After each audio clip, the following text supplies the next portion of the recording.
മലപ്പുറം ജില്ലയിലെ ഒരു സമുദായത്തിന്റെ എണ്ണം പറഞ്ഞുകൊണ്ട് യഥാർത്ഥമായിട്ടുള്ള പ്രശ്നത്വം വെടിതിരിച്ചു വിടുകയാണ്. അവരെയാണ് ഞങ്ങൾ സൂചിപ്പിക്കുന്നത്. ഇതെല്ലാം ഒരു വലിയ ഗൂഢാലോചനയുടെ ഭാഗമാണ്. അതുകൊണ്ട് അത് പുറത്തു വരണം. ആരാണ് ഈ സംഘങ്ങൾക്ക് പിറകിൽ പ്രവർത്തിക്കുന്നത്? ആരാണ് കള്ളക്കടത്ത് സംഘത്തിന്റെ പിറകിലുള്ളത്? ആരാണ് ഈ ഹവാല റാക്കറ്റിന്റെ പിറകിലുള്ളത്? ഈ പണവും സ്വർണവും എങ്ങനെയാണ് നമ്മുടെ നാട്ടിലേക്ക് വരുന്നത്? ഇനി അൻവർ പറയുന്നത് പോലെ പോലീസ് ഇടപെട്ടുകൊണ്ട് വിമാനത്താവളത്തിന് പുറത്തു വരുന്ന സ്വർണം പോലീസ് പിടിച്ച് അത് പകുതി മുഖ്യമന്ത്രി ഓഫീസിലേക്ക് പോകുന്നു എന്നാണല്ലോ ഈ അൻവറിന്റെ ആരോപണം. ആ ആരോപണത്തെ കുറിച്ച് അന്വേഷിക്കണം എന്നാവശ്യപ്പെടാൻ എന്താണ് കേരളത്തിലെ പ്രതിപക്ഷ പാർട്ടികൾ തയ്യാറാകാത്തത്? അതൊന്നും അന്വേഷിക്കേണ്ട ആവശ്യമില്ലല്ലോ. അതൊന്നും അന്വേഷിക്കണമെന്ന് ഈ നിമിഷം വരെ കേരളത്തിലെ പ്രതിപക്ഷ പാർട്ടി പറഞ്ഞിട്ടുണ്ടോ? നിങ്ങൾക്ക് ഇതെല്ലാം കഴിഞ്ഞ് ഇന്ന് ആദ്യത്തെ നിയമസഭാ സമ്മേളനമാണ്. മുഖ്യമന്ത്രി ഓഫീസിലായി ഗുരുതരമായിട്ടുള്ള ആരോപണം ഉന്നയിച്ച ശേഷം ആദ്യമായി കൂടുന്ന ഇന്നത്തെ നിയമസഭാ സമ്മേളനത്തിൽ പ്രതിപക്ഷവും ഭരണപക്ഷവും ചേർന്നുകൊണ്ട് നരേന്ദ്രമോദിയെ കുറ്റപ്പെടുത്താനാണ് തയ്യാറായിട്ടുള്ളത്. ഇന്നത്തെ ഈ നിയമസഭാ സമ്മേളനം ആരംഭിക്കുമ്പോൾ മുഖ്യമന്ത്രി ഓഫീസിനായി ഉയർന്നു വന്ന പ്രധാനപ്പെട്ട ആരോപണം തന്നെ ചർച്ച ചെയ്യേണ്ടത്. ഒരു മുഖ്യമന്ത്രിയുടെ ഓഫീസ് കള്ളക്കടത്തിന്, ഹവാല പണമിടപാടിന്, ആളുകളെ തട്ടിക്കൊണ്ടുപോകുന്നതിന്, കൊലപാതകത്തിന്, ഇതെല്ലാം മുഖ്യമന്ത്രിയുടെ പൊളിറ്റിക്കൽ സെക്രട്ടറി നേതൃത്വം കൊടുക്കുന്നു, മുഖ്യമന്ത്രി ഓഫീസ് നേതൃത്വം കൊടുക്കുന്നു എന്ന് അന്ന് ഭരണകക്ഷത്തുണ്ടായിരുന്ന ഒരു MLA പറഞ്ഞിട്ട് ആ വിഷയമല്ലേ ഇന്നത്തെ നിയമസഭയുടെ പ്രധാനപ്പെട്ട ആദ്യത്തെ ചർച്ചാ വിഷയമായിട്ട് വരേണ്ടിരുന്നത്? പക്ഷേ ഇന്ന് നിയമസഭാ സമ്മേളനം ആരംഭിച്ചപ്പോൾ നമ്മൾ കണ്ടത് മുഖ്യമന്ത്രിയും പ്രതിപക്ഷ നേതാവും ഒരുമിച്ച് നിന്നുകൊണ്ട് BJPയെയും നരേന്ദ്രമോദിയും കുറ്റം പറയാനുള്ള വേദിയാക്കി ഇന്ന് നിയമസഭയെ മാറ്റുകയാണ്. ആരാരെയാണ് പ്രിയപ്പെട്ടവരെ സംരക്ഷിക്കുന്നത്? എന്തിനാണ് മുഖ്യമന്ത്രിക്ക് രക്ഷപ്പെടാൻ അവസരമുണ്ടാക്കി കൊടുക്കുന്നത്? ഏറ്റവും പ്രധാനപ്പെട്ട ആരോപണങ്ങൾ കേരളം ചർച്ച ചെയ്യപ്പെടരുത് എന്ന വാശിയേർക്കാൻ ആ വാശി ഈ കേരളത്തിലെ പ്രതിപക്ഷത്തിന് കൂടിയുള്ളതല്ലേ?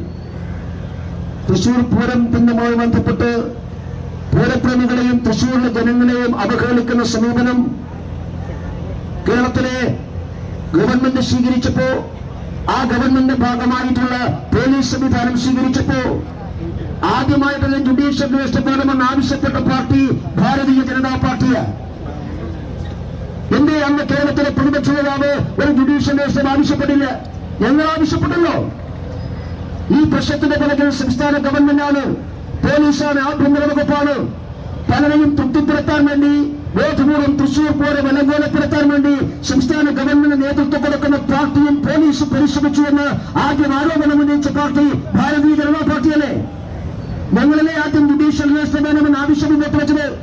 അന്ന് ഞങ്ങളുടെ ആവശ്യത്തോട് മുഖം തിരിഞ്ഞ പാർട്ടിയാണ് കേരളത്തിലെ കോൺഗ്രസ് പാർട്ടി, കേരളത്തിലെ പ്രതിപക്ഷ പാർട്ടി.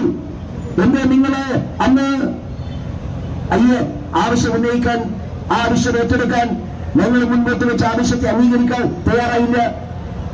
അന്നും കേരളത്തിലെ മുഖ്യമന്ത്രിയെയും ഗവൺമെന്റിനെയും സഹായിക്കുകയും സംരക്ഷിക്കുകയും ചെയ്യുന്ന സമീപനം സ്വീകരിച്ചത് കേരളത്തിലെ പ്രതിപക്ഷ പാർട്ടിയാണ്.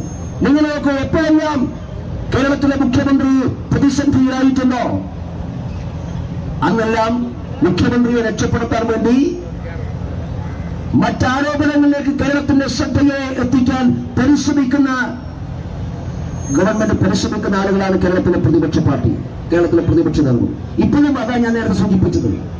ഗുരുതരമായ ഈ രാജ്യത്തിന്റെ ചരിത്രത്തിൽ ഒരു മുഖ്യമന്ത്രിയുടെ ഓഫീസിനുമെതിരായിട്ട് ഉന്നയിക്കപ്പെടാത്ത ഗുരുതരമായിട്ടുള്ള ആരോപണങ്ങൾ, ക്രിമിനൽ സ്വഭാവമുള്ള ആരോപണങ്ങൾ, രാജ്യാന്തര തലത്തിൽ ശ്രദ്ധിക്കപ്പെടുന്ന ആരോപണങ്ങൾ, ഈ ആരോപണങ്ങൾ ഉന്നയിച്ചിട്ട് അതൊന്നും കേരളത്തിൽ ചർച്ച ചെയ്യപ്പെടേണ്ടതില്ല എന്ന നിലപാട് സ്വീകരിച്ച കേരളത്തിലെ ബഹുമാനപ്പെട്ട പ്രതിപക്ഷ നേതാവ് ആർക്കു വേണ്ടിയാണ് കൊലയൊത്ത് നടത്തുന്നത്?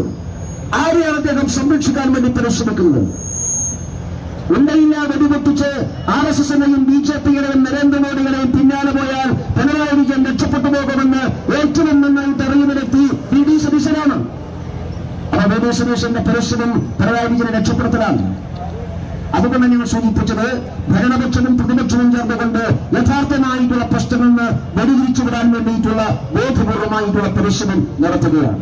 അതുകൊണ്ടാണ് പ്രധാനപ്പെട്ട വിഷയങ്ങൾ ചർച്ച ചെയ്യാത്തത്. മുഖ്യമന്ത്രി ഇക്കാര്യത്തിൽ സ്വീകരിക്കുന്ന സമീപനം ആരെയാണ് മുഖ്യമന്ത്രി ഭയപ്പെടുന്നത്? മുഖ്യമന്ത്രി എന്തിനാണ് ഒളിച്ചോടുന്നത്? എന്തുകൊണ്ടാണ് ഈ വസ്തുതകളും സത്യങ്ങളും ജനങ്ങളെ തുറന്നു പറയാൻ മുഖ്യമന്ത്രി തയ്യാറാകാത്തത്? ഒരു ദിനപത്രത്തിന് കൊടുത്തിട്ടുള്ള ഇന്റർവ്യൂ, ആ ഇന്റർവ്യൂ ഇപ്പൊ PR ഏജൻസിയാണ് കൊടുത്തിട്ടുള്ളത് എന്നാണ്. കേരളത്തിലെ മുഖ്യമന്ത്രി ഒരു ദിനപത്രത്തിന് ഇന്റർവ്യൂ കൊടുക്കുമ്പോ, മീഡിയക്ക് ഇന്റർവ്യൂ കൊടുക്കുമ്പോ എന്ത് പറയണമെന്ന് തീരുമാനിക്കുന്ന PR ഏജൻസിയാണോ? ഇത്രമാത്രം ദുർബലനായിട്ടുള്ള വ്യക്തിയാണോ കേരളത്തിലെ മുഖ്യമന്ത്രി? ഒരു PR ഏജൻസിയുടെ സഹായമില്ലാതെ PR ഏജൻസി എഴുതിക്കൊടുത്ത കാര്യങ്ങൾ മാത്രം പറയാനുള്ള വ്യക്തിയാണോ കേരളത്തിലെ മുഖ്യമന്ത്രി?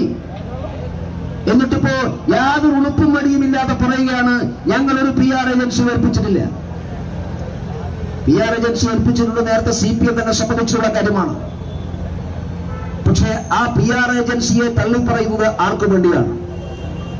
ആ PR ഏജൻസി ആണ് ഈ കാര്യങ്ങളെല്ലാം പറഞ്ഞത് എന്ന് പറഞ്ഞുകൊണ്ട് പറഞ്ഞ കാര്യങ്ങൾ ആർക്കു വേണ്ടിയാണ് വിഴുങ്ങുന്നത് എന്ന് കേരളത്തിലെ ജനങ്ങൾക്ക് നന്നായിട്ടറിയാം. സത്യത്തിൽ കേരളത്തിലെ മുഖ്യമന്ത്രി പിണറായി വിജയനാണോ മുഹമ്മദ് റിയാസാണോ എന്ന ചോദ്യത്തിനുള്ള ഉത്തരം കൂടിയാണത്. ആര് പറഞ്ഞിട്ടാണ് പിറ്റേ ദിവസം പറഞ്ഞ കാര്യങ്ങളെല്ലാം മുഖ്യമന്ത്രി വിഴുങ്ങിയത്? അറിയാതെ പറഞ്ഞുപോയ കാര്യങ്ങളാണോ? പറഞ്ഞ കാര്യങ്ങൾ വസ്തുതയാണല്ലോ. മുഖ്യമന്ത്രി പറഞ്ഞ കാര്യങ്ങൾ വസ്തുതയല്ലാത്ത കാര്യങ്ങളൊന്നുമല്ല. മലപ്പുറത്ത് രജിസ്റ്റർ ചെയ്ത കേസുകളുണ്ട്. കരിപ്പൂർ വിമാനത്താവളം വഴി വെളിയിൽ വരുന്ന സ്വർണത്തിന്റെ കണക്ക് എല്ലാ ഏജൻസികളുടെയും കയ്യിലുണ്ട്. ആ കണക്ക് തന്നെയാണ് മുഖ്യമന്ത്രി പറഞ്ഞത്. പക്ഷേ ആ കണക്ക് യഥാർത്ഥമായിട്ടുള്ള കണക്ക് പറഞ്ഞ മുഖ്യമന്ത്രി പിറ്റേ ദിവസം കോഴിക്കോടത്തെ വിളക്ക്, കോഴിക്കോടത്തെ രാവിലെ മുഹമ്മദ് റിയാസുമായിട്ട് 10 മിനിറ്റ് അദ്ദേഹത്തിന്റെ വീട്ടിൽ ഒരുമിച്ച് സംസാരിച്ചപ്പോ നിലപാട് മാറ്റുന്നു. നിങ്ങൾ കേരളത്തിലെ ബഹുമാനപ്പെട്ട മുഖ്യമന്ത്രിയോട് പറയുന്നത്, നിങ്ങൾക്കൊരു നിലപാടിൽ ഉറച്ചു നിൽക്കാൻ തയ്യാറുണ്ടോ? നിങ്ങൾ പറഞ്ഞ വസ്തുതകളും കണക്കുകളും കേരളത്തിലെ ജനങ്ങളുടെ മുമ്പാകെ ബോധ്യപ്പെടുത്താൻ തയ്യാറുണ്ടോ? അതിനു പകരം മുഹമ്മദ് റിയാസിന്റെയും അദ്ദേഹത്തിന്റെ കൂടെയുള്ള ചില ശക്തികളുടെയും ഭീഷണിക്കും സമ്മർദ്ദത്തിനും വഴങ്ങി ഈ കേരളത്തിൽ പ്രവർത്തിക്കുന്ന മത തീവ്രവാദ സംഘടനകളെയും മത സാമുദായിക സംഘടനകളെയും നിർബന്ധത്തിനും ഭീഷണിക്കും വഴങ്ങി നിലപാട് കൊണ്ട് പുറകോട്ട് പോകുന്നത് മുഖ്യമന്ത്രിയുടെ മടിയിൽ കനമുള്ളത് കൊണ്ടാണ്. മുഖ്യമന്ത്രിക്ക് പലതും ഒളിക്കാനും മറക്കാനുമുള്ളത് കൊണ്ടാണ്. അതുകൊണ്ടാണ് കഴിഞ്ഞ കുറെ ദിവസങ്ങളായി കേരളത്തിലെ മുഖ്യമന്ത്രി സമനില നഷ്ടപ്പെട്ടതുപോലെ പെരുമാറുന്നത്. ഇന്നലെ അദ്ദേഹം മാധ്യമപ്രവർത്തകരെ കണ്ടപ്പോ പതിവിന് വ്യത്യസ്തമായി അദ്ദേഹം കുറെ നേരം ചിരിച്ചു എന്നാണ് മാധ്യമപ്രവർത്തകന്മാരെന്ന് പറയുന്നത്. ഏതായാലും ഒരു വലിയ പ്രധാനപ്പെട്ട പ്രശ്നത്തിന് പരിഹാരമായി പത്രക്കാരെ കാണുമ്പോൾ പിണറായി വിജയൻ ചിരിക്കാറില്ല എന്നായിരുന്നു ഇതിലുള്ള ആരോപണം. ഇന്നലെ ചിരിച്ചിട്ടുണ്ട്. പക്ഷേ ഉത്തരം മുട്ടുമ്പോൾ കൊഞ്ഞനം കുത്തുക എന്ന് നാം കേട്ടിട്ടുണ്ട്. ഉത്തരം മുട്ടുമ്പോൾ പൊട്ടിച്ചിരിക്കുന്ന ഒരു പുതിയ പരിപാടി പിണറായി വിജയൻ സ്വീകരിച്ചിരിക്കുന്നു. ആവശ്യമില്ലാതെ ചിരിക്കുന്നത് വലിയ ബുദ്ധിയല്ല. ആവശ്യത്തിനും അനാവശ്യത്തിനും ചിരിക്കുന്നവരെയാണ് സാധാരണ സ്ഥിരബുദ്ധി നഷ്ടപ്പെട്ടവരായി നമ്മൾ പറയാ. അത്തരം ആളുകളെ അയക്കുന്നത് മനോരോഗ ചികിത്സക്കാർ. ആരെങ്കിലും കാണുമ്പോൾ വെറുതെ തിരിച്ചൊന്നിരിക്കുക. ഈ ചിരി എന്ന് പറയുന്നത് അത് കേരളത്തിലെ ജനങ്ങളെ പരിഹസിക്കലും ബുദ്ധികളാക്കലുമാണ്. തന്റെ മനോനിലക്ക് കാര്യമായ തകരാറ് സംഭവിച്ചിട്ടുണ്ട് എന്ന് സ്വയം ബോധ്യപ്പെടാനാണ് മുഖ്യമന്ത്രി തയ്യാറാകേണ്ടത്. അല്ലാതെ ആളുകളെയും ജനങ്ങളെയും കളിയാക്കലും പരിഹസിക്കലുമല്ല. മുഖ്യമന്ത്രിയുടെ ചിരി കാണുമ്പോൾ ചില പത്രക്കാർക്കെങ്കിലും വലിയ സന്തോഷമുണ്ടായിട്ടുണ്ടാകും, ആത്മഹർഷകരായിട്ടുണ്ടാകാം. പക്ഷെ അത് കേരളത്തിലെ ജനങ്ങളെയാകെ, കേരളത്തിലെ നിയമവ്യവസ്ഥയെ പരിഹസിക്കുന്നതിനും കളിയാക്കുന്നതിനും തുല്യമാണ്. അതുകൊണ്ടാണ് നിയമവിരുദ്ധമായി പ്രവർത്തിക്കുന്ന ഒരു മുഖ്യമന്ത്രി, നിയമവ്യവസ്ഥയെ അട്ടിമറിക്കുന്നതിന് നേതൃത്വം കൊടുക്കുന്ന ഒരു മുഖ്യമന്ത്രി, എല്ലാ അഴിമതികളുടെയും കേന്ദ്രമായി മാറിയിട്ടുള്ള ഒരു മുഖ്യമന്ത്രി, എല്ലാ ദേശവിരുദ്ധ പ്രവർത്തനത്തിന്റെയും കേന്ദ്രമായി മാറിയിട്ടുള്ള ഒരു മുഖ്യമന്ത്രി, അദ്ദേഹത്തിന് അധികാരത്തിൽ തുടരാനുള്ള ധാർമ്മികമായിട്ടുള്ള അർഹതയില്ല എന്ന് ഭാരതീയ ജനതാ പാർട്ടി പറയുന്നത്. നിങ്ങള് ഇതെല്ലാം BJPയുടെയും RSSന്റെയും തലയിൽ കെട്ടിവെക്കേണ്ട കാര്യമൊന്നുമില്ല. കേരളത്തിൽ കഴിഞ്ഞ കുറേ ദിവസമായി ഞാൻ നേരത്തെ പറഞ്ഞല്ലോ, പ്രധാനപ്പെട്ട ചർച്ചയും ഇത് തന്നെയാണ്. അൻവർ പറഞ്ഞ മറ്റു പല വിഷയങ്ങൾ മാറ്റി ADGP RSSന്റെ ക്യാമ്പിൽ പോയിട്ടുണ്ടോ ഇല്ലോ എന്നുള്ളതാണ്. ഒരു കാര്യം കേരളത്തിലെ CPMനെയും കോൺഗ്രസിനെയും ഓർമ്മിപ്പിക്കാൻ ഞങ്ങൾ ആഗ്രഹിക്കുന്നു. RSSന്റെ നേതാക്കന്മാരുമായി കൂടിക്കാഴ്ച നടത്തിയിട്ടുള്ള ഒരുപാട് IPS ഉദ്യോഗസ്ഥന്മാരും IAS ഉദ്യോഗസ്ഥന്മാരുമുണ്ട്. VD സതീശൻ അതെല്ലാം അന്വേഷിക്കണമെന്നാണ് ആഗ്രഹമെങ്കിൽ മുൻകാല പ്രാബല്യത്തോടുകൂടി അന്വേഷിക്കുന്നതാണ് നല്ലതാണ്. K കരുണാകരനെയും AK ആന്റണിയുടെയും കാലത്ത് ഏതെല്ലാം DGPമാരും ചീഫ് സെക്രട്ടറിമാരും ADGPമാരെയും RSSന്റെ നേതാക്കന്മാരെ കണ്ടിട്ടുണ്ട് എന്ന് അതുകൂടി VD സതീശൻ അന്വേഷിക്കണം. മാറാട് കലാപമുണ്ടായപ്പോ, നിരപരാധികളെ കൊന്നൊടുക്കിയപ്പോ, ഒരു പ്രദേശം മുഴുവൻ തന്നെ നിന്ന് കത്തിയപ്പോ ശ്രീമാൻ AK ആന്റണി ആയിരുന്നല്ലോ എന്ന് കേരളത്തിലെ മുഖ്യമന്ത്രി. അന്ന് എറണാകുളത്ത് RSSന്റെ ആസ്ഥാനത്ത് ഏത് DGP ആണ് പോയി സമാധാനമുണ്ടാക്കാൻ സഹകരിക്കണമെന്ന് അങ്ങോട്ട് പോയി പറഞ്ഞത് എന്ന് AK ആന്റണി ഇപ്പോഴും ജീവിച്ചിരിപ്പുണ്ട്. വലിയ സുരേഷ് ചോദിക്കണം. അതുകൊണ്ട് ഞങ്ങളെ കുറിച്ച് കൂടുതൽ പറയിപ്പിക്കരുത്. കേരളത്തിൽ RSSന്റെ നേതാക്കന്മാരെ കാണാത്ത, RSSന്റെ ആസ്ഥാനത്തേക്ക് പോകാത്ത, കേരളത്തിലെ സാമൂഹിക രാഷ്ട്രീയ സംഭവങ്ങളിൽ RSSന്റെ നിലപാടിന് വേണ്ടി അഭ്യർത്ഥിക്കാത്ത ഒരു പോലീസ് ഉദ്യോഗസ്ഥനുമില്ല, ഒരു സിവിൽ ഉദ്യോഗസ്ഥനുമില്ല. ഭരണപക്ഷത്തും പ്രതിപക്ഷത്തുമുള്ള എല്ലാവരും പോയിട്ടുണ്ട്.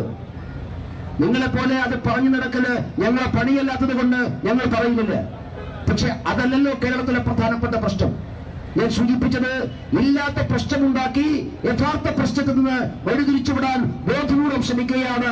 അത് പിണറായി വിജയനെ രക്ഷപ്പെടുത്താൻ വേണ്ടി. നിങ്ങൾ വിചാരിക്കണ്ട VD സതീശൻ ഇങ്ങനെ കാടടച്ച് വെടിവെക്കുന്നത് പിണറായി വിജയനെതിരായിട്ടല്ല. അത് പിണറായി വിജയനെ രക്ഷപ്പെടുത്താൻ വേണ്ടിയിട്ടുള്ള നീക്കത്തിന്റെ ഭാഗമാണ്. അതുകൊണ്ടാണ് ഞാൻ സൂചിപ്പിച്ചത്, ഇത് മുഖ്യമന്ത്രിയും പ്രതിപക്ഷ നേതാവും ചേർന്നുള്ള ഒത്തുകളിയാണ്. ആ ഒത്തുകളിയിലൂടെ രക്ഷപ്പെടുന്നത് മലപ്പുറം ജില്ല കേന്ദ്രീകരിച്ചുകൊണ്ടുള്ള ദേശവിരുദ്ധ പ്രവർത്തനമാണ്. മലപ്പുറം ജില്ല കേന്ദ്രീകരിച്ചുകൊണ്ടുള്ള ഹവാല ഇടപാടാണ്. മലപ്പുറം ജില്ല കേന്ദ്രീകരിച്ചുകൊണ്ടുള്ള ക്രിമിനൽ ഏർപ്പാടാണ്. മലപ്പുറം ജില്ല കേന്ദ്രീകരിച്ചുകൊണ്ടുള്ള ആളുകളെ തട്ടിക്കൊണ്ടുപോലും കൊലപാതകമാണ്. മലപ്പുറം ജില്ല കേന്ദ്രീകരിച്ചുകൊണ്ടുള്ള ഹവാല ഇടപാടാണ്. ഇതെല്ലാം രക്ഷപ്പെട്ടു പോവുകയാണ് ഈ ആവശ്യമില്ലാത്ത വിവാദങ്ങളിലൂടെ. അതുകൊണ്ട് യഥാർത്ഥ വസ്തുതകൾ പുറത്തു വരണം എന്ന് ഭാരതീയ ജനതാ പാർട്ടി ആഗ്രഹിക്കുന്നു. അതിന് ശ്രീ പിണറായി വിജയൻ മുഖ്യമന്ത്രിയായിരിക്കുന്നിടത്തോളം വസ്തുതകൾ പുറത്തു വരില്ല. ഇതിനെല്ലാം സംരക്ഷണം പിണറായി വിജയനാണ്. അതുകൊണ്ടാണ് അദ്ദേഹത്തിന്റെ രാജി ആവശ്യപ്പെട്ടുകൊണ്ടുള്ള പ്രക്ഷോഭത്തിന് ഭാരതീയ ജനതാ പാർട്ടി നേതൃത്വം കൊടുക്കുന്നത്. ഈ പ്രക്ഷോഭത്തിൽ കേരളത്തെ സ്നേഹിക്കുന്ന, കേരളത്തിൽ സമാധാനം ഉണ്ടാകണമെന്ന് ആഗ്രഹിക്കുന്ന, കേരളത്തിൽ നിയമവാഴ്ച ഉറപ്പുവരണമെന്ന് ആഗ്രഹിക്കുന്ന, കേരളത്തിൽ ദേശവിരുദ്ധ പ്രവർത്തനങ്ങൾ ഉണ്ടാകരുത് എന്നാഗ്രഹിക്കുന്ന എല്ലാവരും ഭാരതീയ ജനതാ പാർട്ടിയോട് ഉണ്ടാകുമെന്ന് ഞങ്ങൾ കുറച്ച് വിശ്വാസമുണ്ട്. ആ വിശ്വാസത്തിന്റെ അടിസ്ഥാനത്തിലാണ് ഈ പ്രക്ഷോഭമായി BJP മുന്നോട്ട് പോകുന്നത്. അതിന്റെ ഭാഗമായിട്ടാണ് ഇതെല്ലാ ജില്ലാ കേന്ദ്രത്തിലും ഇത്തരമുള്ള പ്രക്ഷോഭത്തിന് BJP നേതൃത്വം കൊടുക്കുന്നത്. തൃശൂർ ജില്ലാ കളക്ടറേറ്റിലേക്ക് പാർട്ടി ജില്ലാ ഘടകം സംഘടിപ്പിച്ച ഈ മാർച്ച് ഔപചാരികമായി ഉദ്ഘാടനം ചെയ്തുകൊണ്ട് ഞാൻ നിർത്തുന്നു. നമസ്കാരം. വന്ദേ മാതരം.